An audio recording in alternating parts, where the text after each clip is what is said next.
بسم اللہ الرحمن الرحیم۔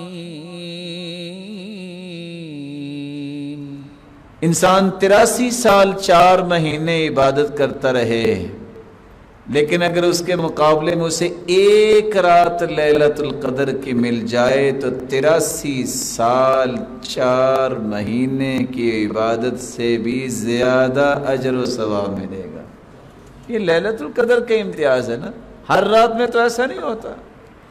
رسول اکرم صلی اللہ علیہ وآلہ وسلم نے ایک اور بات بھی کہہ دی ہے، اور وہ بات پیش کرنے سے پہلے میں آپ سے ایک سوال کر لیتا ہوں۔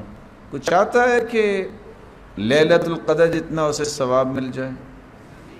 حدیث میں آتا ہے عشاء کی نماز پڑھنے کے بعد جو اکٹھی 4 رکعتیں پڑھ لے اس کو اجر اتنا ہی ملے گا جتنا اس نے لیلۃ القدر میں 4 رکعتیں پڑھی ہیں۔ کتنی رکعتیں پڑھ لے؟ کب پڑھ لے؟ عشاء کے بعد پہلے ہم کتنی پڑھتے ہیں؟ بولے 2 پڑھتے ہیں، اور پھر 3 وتر پڑھتے ہیں، 2 اور 1۔ یہ 4 رکعتیں آپ نے پڑھنی ہے، لا یفصل بینہن، ان 2 کے درمیان سلام نہیں پھیرنا، اکٹھی 4 رکعتیں پڑھیں، اجر اللہ اتنا ہی دے گا جتنا آپ نے لیلۃ القدر میں 4 رکعتیں پڑھی ہیں۔